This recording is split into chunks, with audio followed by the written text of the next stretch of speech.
2020년 4월 12일자 경제생각. 음모론에는 라이터로 그냥 지지세요. 라는 말이 있지만요, 썰렁 개그입니다. 현재 진행되는 세계 경제가 음모론으로 추정될 수 있을 정도로 진행되고 있습니다. 한마디로 혼돈의 시대이며 패권 전쟁의 시대이고 아마겟돈의 시대라고 생각됩니다. 이러한 일들이 예전에도 없다고 본다면 안 됩니다. BC 460, 400 너투 있었다고 하면 또 이렇게 말씀을 하시는 분들이 계실 겁니다. 에이, 장난이 심해도 그렇지, 이제는 기원전 얘기도 하는 거니, 아휴. 그냥 쉽게 살아, 그냥 테슬라, 때려받고 성장주에 때려받고 10년 기다려, 뭐 한다고? 기원전 일들까지 생각하고 찾아보고 하니, 주식하는데 뭔 기원전 이야기하고, 그런 게 뭐가 필요하다고 그러냐, 나중에는 외계인이 주식 관련이 있다고 할 거니, 힘들게. 살지 말고 그냥 달리는 말에 올라타서 편하게 살면 되는 거야, 알았지? 괜히 인문학 공부, 철학 공부, 경제 공부한다고 헛수고 하지 말고, 알았지? 그런데 달리는 말에 올라타는 것이 얼마나 쉬운지 한번 곰곰이 생각은 해보았습니다. 연구까지는 아니고요, 간단하게 생각만 했습니다. 말이 평균 경주마의 경우 70에서 80km이며 일반 말의 경우 40에서 70km이고 아무리 잘 달리지 못하는 말이라도 평균 25는 됩니다. 그럼 최소 25에서 70의 속도로 달리는 말을 올라타려면 어떻게 해야 할까요? 나 자신도 25나 70으로 달리고 있어야 달리는 말에 올라탄다는 것입니다. 나는 가만히 있는데 말이 달리고 있으면 올라탈 수 있나요? 물리적으로 스파이더맨처럼 줄을 날려 붙잡아 타지 않으면 못합니다. 현실적으로 탈 수 있는 사람이 있다면 어벤져스 정도는 되어야 하지 않을까요? 그리스 철학자 헤라클레이토스는 흐르는 같은 강물에 두 번 팔을 담글 수 없다라고 했습니다. 흐르는 강물조차도 내가 팔을 담근 물과 흘러간 물은 다르기 때문입니다. 그만큼 변한다는 것인데 물조차도 이런 것인데 달리는 말에 올라탄다는 생각이 과연 가당키나 한지 모르겠습니다. 일단 저는 못할 것 같습니다.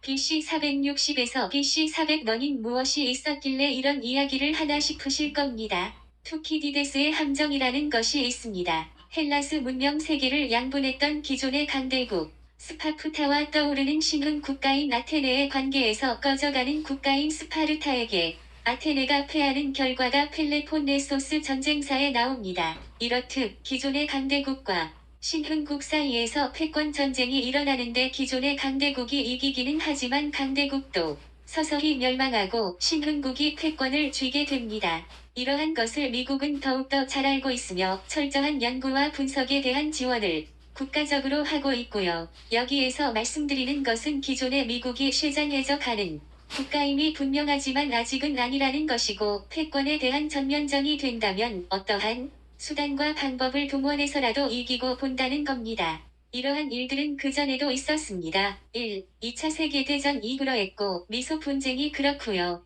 일본이 한때 경제대국으로 일본 도쿄 땅만으로도 미국의 땅을 다 살 수 있다고 한일화도 그렇습니다. 그리고 일본은 잃어버린 30년을 지금도 경험하고 있고요. 우리 인류는 두려움과 자존심이 얼마나 많은 전쟁을 유발했는지를 알아야 한다고 생각합니다. 이런 중차대한 시국에 우리나라에서는 경제 관련 정책을 현재 일방적으로 정치적 리스크를 없애는 방향으로 흐르는 것 같아 안타까울 따름입니다. 하지만 시장경제 논리를 강조하고 정권을 잡은 현 정부에서 반시장적인 정책으로 위기를 두려움 때문에 막는다면 더 큰 대가를 지불하고도 회복이 어려운 상황으로 만들어 가지는 않을지 걱정스러운 부분입니다. 에헤이. 그러니 나라에서 부동산 경기 부양도 해주고 주가 부양도 해주고 주식, 코인 피해보는 것도 보상을 해준다고 하잖니? 그냥 맘 편하게 빚내서라도 지금 당장 몰빵해야 1년 뒤라도 벤츠나 아우디 테슬라 40평대 아파트 들어가지 않겠니? 라고 또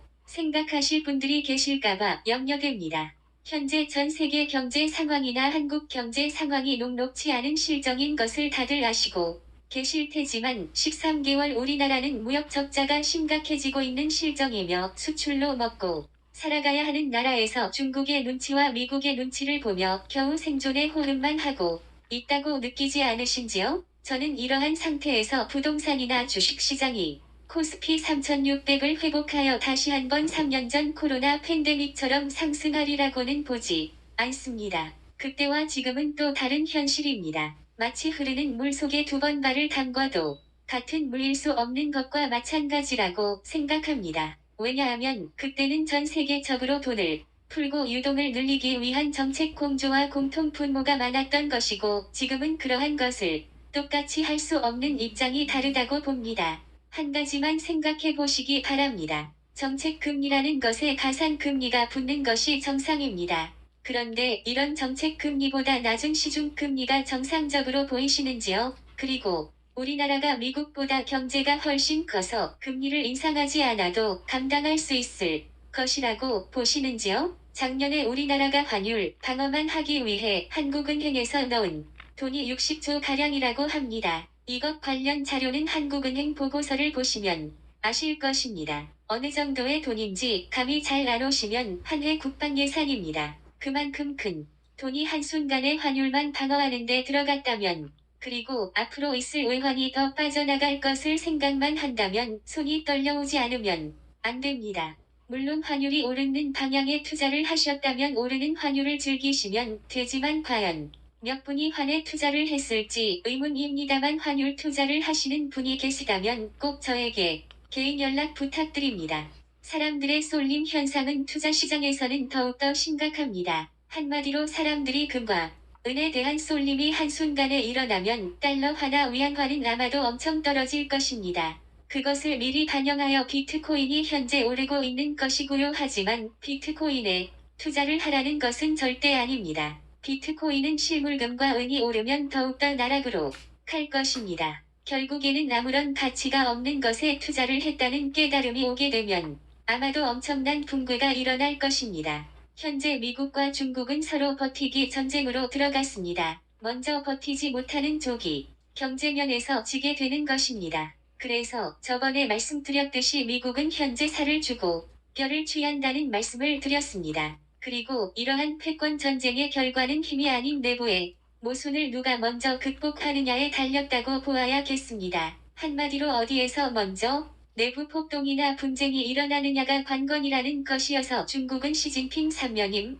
체제로 간 것이고 미국은 내년에 대선이 있는데 과연 공화당과 민주당 사이에서 지지자들의 내전으로 치달을지 두고 보립니다. 그래도 투자에 대해서는 항상 염두에 두어야 하기에 오늘도 좋은 글로 마무리를 하겠습니다. 시작하기 위해 위대해질 필요는 없습니다. 하지만 시작해야 위대해질 수 있습니다. 지긋재글러